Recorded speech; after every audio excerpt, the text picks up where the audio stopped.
Initially, I wanted to give a traditional review of this game. However, my overall experience and feelings about this game have been below average. This game has potential, but not a 10 over 10 potential, not a 9 over 10 potential. There have been several videos talking about how great this game is, and while I do agree with a lot of their points, it is always important to point out a lot of the negative parts when it comes to this game, and that is basically what this Let's Talk series is all about. After 15 hours of this game, I decided that it is just not for me. It's just one of those games that looks great on the outside, but on the inside you have a lot of issues.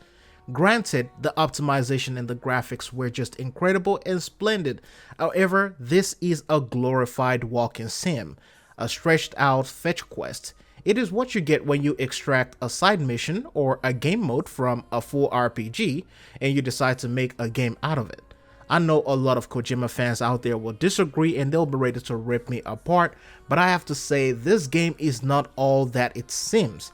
It is a simulator like trucking simulator or airplane sim. Also, the fun aspect of the game was drained out by the all too realistic character controls and mechanics in this game. And once you do the same thing for more than 10 hours over and over, you start getting bored of the whole repetitiveness of this game. The objective is to carry items or parcels from point A to point B and battle what the world throws at you. It could be enemies, it could be the world or the terrain itself. To summarize my thoughts, I came across several users who felt the same way, and they have been talking about the same thing in terms of what was wrong with this game.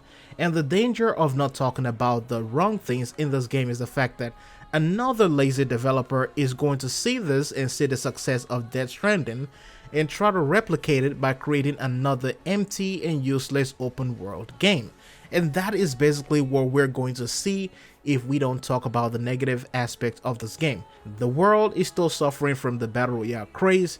We know what happened with Anthem. We know all those problems that some of these games have as they are trying to crawl back out of that dark hole, but we have to address this issue. Now, one user said, "So why did I rate it a 1 over 10? In summary, Death Stranding presents a cool concept of connecting a big isolated, threatened, and fallen world together, but it was held back by a very repetitive, lackluster, and even generic at times execution of gameplay elements. Number 1, Death Stranding presents a big isolated world and a beautiful one, but it's really empty and populated with few repetitive stuff like enemy camps, the BT monsters, the bridges, the facilities where you deliver your packages. There is no variety. I walked and ran among rocks for most of my time. You climb mountains just to get and deliver cargo or watch a cutscene. And that's one of the things that I did have a problem with when it comes to Death Stranding. The cutscenes are just way too long. There were so many cinematics going on. In fact, it felt like you were watching a movie. And to be honest, there's nothing bad about watching a movie, but sometimes you just want to play a video game, have fun, get a lot of action. And another thing that I didn't like was the fact that the action really didn't kick in until like after 10 to 15 hours of the gameplay. And personally, I felt like if you didn't get any action in any game until after 10 hours, then the game failed to do what it's supposed to do. You're supposed to either start off with an action or get into the action after maybe 5, 10, or 15 minutes into a game.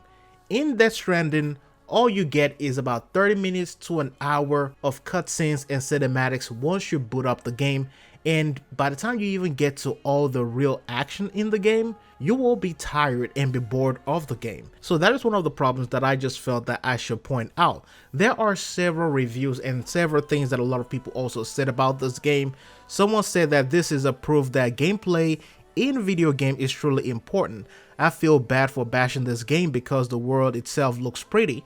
However, that is the only good thing that I can say about this game. Kojima has made great games in the past, but this one is not one of them. Buy this game if you want to spend hours upon hours walking to deliver packages in the game itself, and that is one of the things that a lot of people will notice.